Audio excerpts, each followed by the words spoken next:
Last thing I want to move on. The Lakers won. Deservedly. Purple and gold confetti. They did. It was. They won. I said they were going to win. John, you didn't believe in the Lakers throughout the entire Neither did I. bubble, and you or Bobby. I think me and Josue were like, "Nah, it's Lakers. Like it's gonna be Lakers." And you guys were like, "Nope." I not thought deep enough. Look, I was taunting you guys with Heat and 6, but I agreed with Bobby that the Heat would make it more competitive than and they did.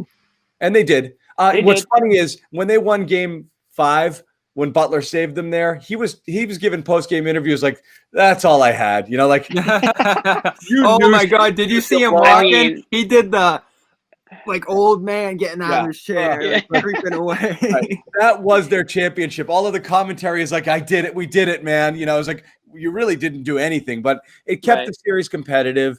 It looked closer than it was with the 6 games there. But less about that, more about the 2 questions off of it are, I'm never a legacy guy. I don't think LeBron to me is no greater for having won another championship here than he would be if he played 10 more years and never won again. He's still the best, or at worst, a fraction behind Jordan, who's ever played. And nothing's going to change it. You keep adding stuff to it. Maybe it makes it easier for people to be able to clearly say he's number one. Because some people really have a tough time saying he's better than Jordan. How can you say nothing he does is gonna because he's the same guy to me. The wins are the wins are about the competition, the team construction, the timing, everything that happens there. I'm not faulting him for running into monster Golden State teams. If he was he was no lesser of a player there when he wasn't able to win one. Which how much more do you weigh that versus any single one of Jordan's? I'm not counting it against him, but I'm saying he can do more. I don't think he can do anything to hurt his legacy. I think he can only make it better. He cannot. Oh, I agree. He missed the playoffs. If there was anything, it would have been that. I mean, think of it like this. I mean, the way he played this year, and I mean, you could make the case that he was easily one of the best players from start to finish this year in the bubble. He's been MVP the leagues every year since year 3 here. Okay, he should have 15 MVP awards. It's ridiculous that he doesn't. He's the best player every year, and it's not close. But you're going to follow the analytics or the stats or friggin' great. Giannis is great. It doesn't matter. LeBron's the best player always. And the crazy thing about it to me is that, how old is he? 35, right? At 35, and people always want 17 years. People want to compare LeBron and MJ all the time. Michael Jordan at his age 35 season, golfing. He had retired at age 35 season, and LeBron's doing what he's doing at age 35. So, I mean, I'm not going to have a LeBron MJ debate right now, but I mean, that's one of the things that you could certainly say. He's not human. Yeah, exactly. He's not a regular person. All LeBron did. I mean, LeBron played more years. It's a unique title. It's a unique title. Wait, hold on. I don't know. Bobby, Josue, you're going over each other. Josue, what were you saying? Oh, I thought you were asking for both of us to talk at the same time. No. Just keep interrupting each other. Regardless if he's not the number one scorer on the team, if you're one of the top 2 guys and you're leading the team, if you're putting up stats the way he did in the NBA Finals, I mean, you're going to push the needle in terms of that conversation. In this championship in particular, doesn't really bump him up on my list. Maybe a slot or 2, but I mean, at the end of the day, if you want to put him over Jordan, John, you're going to sit there and say if he goes off and rattles 4 more titles or 4 titles in the next 6 years that you can't even at least say this is maybe not more of a conversation, but more of a declaration that he is the greatest. I have him ahead of Jordan already, and I have for years. So it doesn't change my opinion. I mean, sorry, not you, but anybody else's people opinion. Will, but it's almost like the Tom Brady conversation. He'd already established himself as the greatest, and then they're like, "Oh, is this a legacy-defining championship? Right. What if he loses? What if Tom Brady falls to 500 in Super Bowls? Is that going to hurt his chances?" Every time you serve him up as a chance to add to that resume, there's also a chance theoretically to detract, which I think is nonsense. If he goes to the finals in the next 3 years and loses them, are we going to start having the conversation about LeBron's a loser because that's what Jimmy said, though. He doesn't go down. It doesn't change. No, but he does. I have friends who can't wait to jump on him for any little reason. Anything. They'll never give him credit. They'll say, "Oh, he jumps from team to team. He puts good teams around him. He's lost, as many titles as he's lost." They refuse to give him credit. It doesn't matter what you do. Oh, this is a fake title. Attention, morons. Getting to the finals and losing is a bigger accomplishment than not getting to the finals at all. And it's like, again, to go to the Brady debate, the Brady versus Montana. Well, Montana's 4-0. That's great. That means he lost in how many other playoff series? And he only got to 4 Super Bowls. Brady's been to a cajillion of them because he wins the AFC. He wins the conference title game. LeBron is there every year. At what year? Which appearance was it? Put it over the top for you, John. Which one was it that was like, you know what, man, this is it? 2016 was the big. Who he is. It's just who he is and who he's always been. His total game. His game is nearly perfect. Every single thing that he does. Defensively, his presence, his passing, his rebounding. If he wanted to, if in his athletic prime, if he felt like it, you could take Russell Westbrook and you could friggin' toss him out the window. LeBron James could have averaged a triple-double every year of his career if he felt like it. Every single year, without question. If he wants stats, he could get stats. If one year he decided, I'm going to lead the league in scoring, I'm going to score 50 a game, he could have absolutely done that. This year, he had his most assists ever. He wants to do at any time. It was almost too easy for him. Like, he was passing because he was like, this is going to be boring if I just score all the time. He can do anything.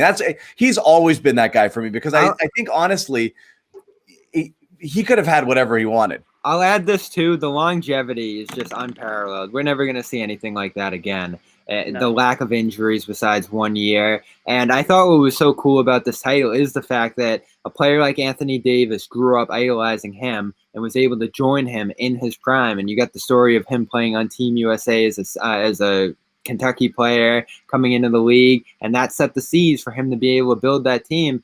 That's something people hate about LeBron, is that he's orchestrated so many of these teams. But I think especially now that you look at the Lakers and what he's done with the clutch agency, like, that's the modern way of winning. That's something that wasn't available to a Michael Jordan. And if Jordan had that possibility, would he have been as good at that, given his ego, given the way he wanted to win? I mean, if there's one thing about LeBron, personality-wise, there's certainly an ego, but game-wise, there is ability to defer to Anthony Davis and the stars around him like you've never seen a star. And people will knock him for that too. They'll say, "Oh, he doesn't want to take the big shot, or he needs carrier, and he needs." Well, look at what he empowered Davis to do. Davis. Unreal. No, I agree. That's a really good point. It's impossible to not have an ego when you are. When he was good enough to play in the NBA when he was 15, and it's impossible to not have an ego when you've been the chosen one your entire life, and to have this much of a spotlight on him. I remember, I'm working as a nighttime shift producer at NECN back in the day in LeBron's rookie debut, and we're a Boston outfit, Boston sports station, and I cut 3.5 minutes of highlights from his debut, and people are like, "What's wrong with you?" I'm like, "This guy, is it, man." John put Boston on. I went down a YouTube rabbit hole like not too long ago during the bubble of just LeBron James as a high schooler, and like the interviews that he would do. Like he sounds just like he did televised. Yeah. Oh yeah. But he interviews, like if you go back, he sounds just like he did then as he does now. It's like crazy. Like his professionalism when he was 16, off the charts. And I remember after the lottery and it was determined that Cleveland was going to have the first pick, he just went up to the podium with his entire team, his high school team, and answered the questions. And I think he even said he thinks I'm pretty sure he said he could just start. He said, "I'm probably going to just take the point guard spot." And he's like, "I think Smush Parker's the point guard there, so I'll probably just take that spot." Totally nonchalant about it. It was so perfect. Anyways, to Bobby's point. Oh, I'm sorry. You're going to go? I was just going to say we're rambling, but what I was going to say, Bobby brought up earlier how Anthony Davis stated how, he's always looked up to LeBron, but Paul Pierce did something similar. He's like, there's really nobody left in the league that will step up to LeBron James. Every player now is a player that looked up to LeBron James and is scared of LeBron James. And maybe you saw that a little bit this year. LeBron was kind of bullying his way, up and down the court at points. And you got a whole new crop. You don't have the Paul Pierces and you had a Vince Carter, but players from that era are all gone, and LeBron's the only one left, and he's still doing his thing. And I think players are a little bit intimidated.